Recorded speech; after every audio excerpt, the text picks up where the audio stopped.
دکان اور رزق۔ دکان دیر سے کھولو گے تو بہت سے گاہک کھو دو گے۔ مارکیٹ، گاؤں، دیہات میں جو بندہ جلدی دکان کھولتا ہے اس کے بارے میں زد عام ہوتا ہے کہ اگر جلدی کوئی چیز چاہیے تو فلاں دکان لازمی کھلی ہوگی۔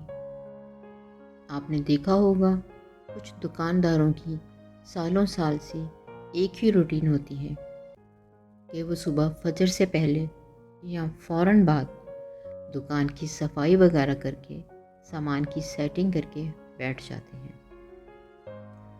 دوسرے دکاندار جب تک دکانیں کھولتے ہیں اس وقت تک وہ دکاندار ان سے زیادہ بکری کر اگلے دن کی پلاننگ کر کے دوپہر کا کھانا وغیرہ کھا کر آرام کرنے چلے جاتے ہیں۔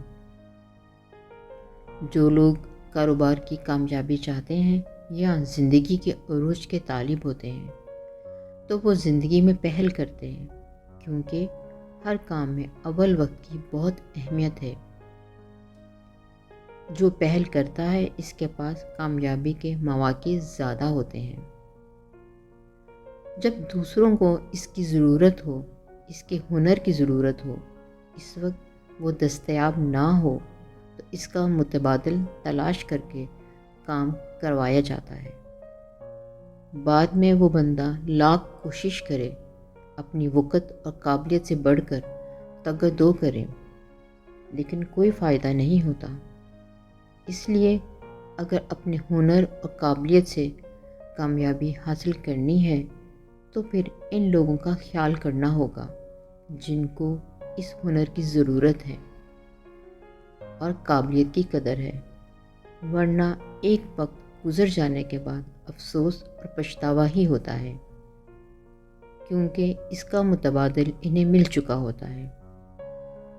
جو پرندے صبح سویرے جاگتے ہیں انہیں تازہ رزق ملتا ہے، وہ اپنا پیٹ بھر کر اپنی اولاد کے لیے بھی لاتے ہیں، اور جو پرندے رزق کی تلاش میں صبح والوں کا ساتھ نہیں دیتے ان کے نصیب میں باسی اور بچہ کچا رزق ہوتا ہے۔ کہتے ہیں کہ انسان کے سوا دنیا کا ہر جاندار اپنے رزق کی تلاش میں صبح صادق کے وقت نکلتا ہے اور ہمیشہ پرسکون اور اطمینان سے رہتا ہے۔